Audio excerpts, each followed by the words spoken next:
ito nga palang ginawa natin portrait sa San Pedro kay Boss EA. Yan, home service tattoo, colored portrait na live sa Meo TV FB page from start to finish. Black American UFC fighter Jon Jones. Yan. So kapatid, ito naman ang ginawa natin, rest in peace kay Ma'am Joy, kay Boss Mac. So first tattoo ni Bossing dahil sa pagmamahal sa asawa, para lagi maalala, pinatattoo niya.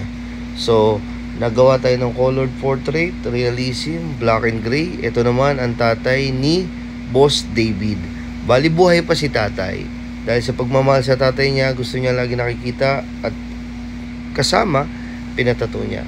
So ito naman si Bossing, isa bodybuilder yata to si Bossing from Juben siya, from Conchu.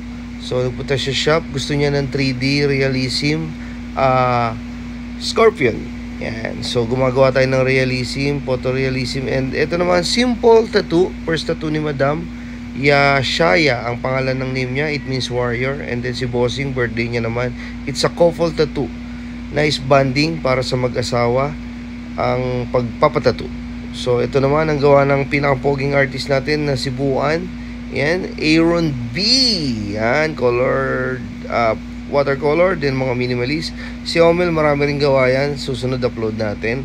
So ito naman yung sa tattoo hunt part 1 ba to? Yeah, part 1. So ito naman ang ginawa ni Boss Jezreel kagabi. Yan, kay Boss Chris. So it's a wrap around sleeve. Yan, black and gray. Kita nyo naman, pwede tayo minimalist, cover up, black and gray, colored. Open ang ating shop 24/7 sa Nara Street, 3 Lane 3, Imus, Cavite. May 1! Kailangan may tattoo ka na. Mas madaling maghingi ng sorry kung hindi ka papayagan kesa maghingi ng permission. It's better to say sorry than to ask permission. So, kita nyo naman, marami tayong artist, a talented artist waiting for you. So 24/7 tayo, and later tomorrow nandiyan tayo sa Tukop, Bataan ng 2 and 3. So ito na yung ginawa natin din. Kamusta yung parang kinakabahan ko kanina? Yes. Pero nung natapos na, during, kamusta yung sakit? Okay naman po. Carry naman. Carry naman. Ikaw boss, kamusta yung first tattoo? Kala ko masakit. So, hindi naman. Salamat po sa tiwala. Okay naman. Okay naman po. And hindi minadali.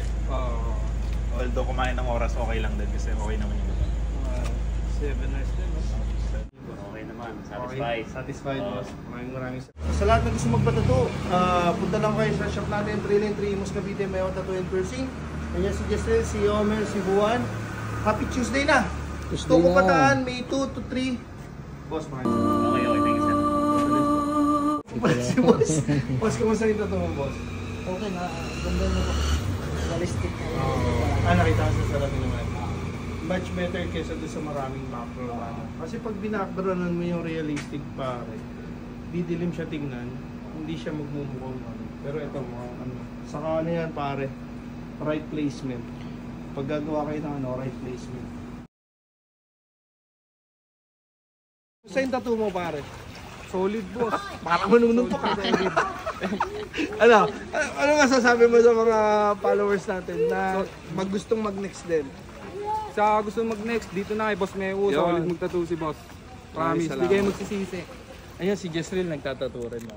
So sa lahat ng gustong magpatattoo, open tayo 24/7, Nara Street, 3 Lane 3, Imus, Cavite. And ito yung ginawa natin cover-up tattoo in progress. Dalawa kami ni Jezreel gumawa dyan kay Boss Ryan. So see you sa ating next session, bossing. Sa lahat ng gusto magpatattoo, backpiece man yan, full sleeve man yan, pwede yan ng 2 to 3 artists. Depende kung kaya nyo. Better na 2, 3 para mas mabilis, mas pulido. And then nahabol din yung ganda pa rin, no? So ito naman yung ginawa natin, si tatay. Medyo mabilis lang siya, 1 hour and parang nakita ko 1 hour 25 minutes. So hindi natin masyadong nalakihan kasi nga maliit lang yung time limit ng mga ilaw natin. Pero bibili tayo ng mas malakas na ilaw para mas matagal yung magawa natin. Boss, buy mo! Second time. Second time. Napakaganda. Sulit. Sulit na sulit. Ang bilis. Freehand. Yan. So, ang Sulit. thank you. 我们今生注定是沧桑，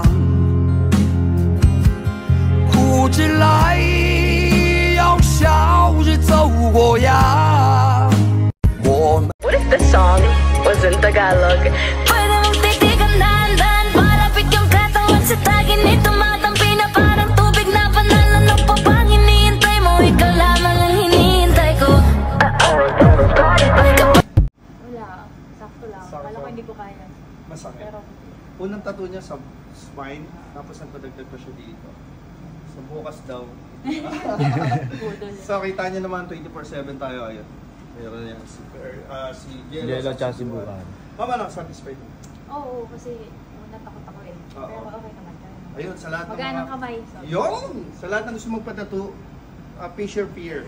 Kaya nagkakaroon ng addiction sa tattoo. Kasi pagka naramdaman mo na yung tattoo, hindi naman siya ganun kasakit. Tulad ng inaasahan. So yan. Takot ako eh talaga. Ngayon, Kaya ko naman yan. yun! Malakas na. Oo, kaya na. At ito ang ginawa natin sa ating paring Alex, cover up tattoo, back piece project. So sa lahat ng gusto magpa-tattoo, small piece, big piece man yan, cover up, realism, and even line words polynesian. Masarap na masakit pare, pero satisfying pare. That will all be great Put your picture on my wall It reminds me that it's not so bad It's not so bad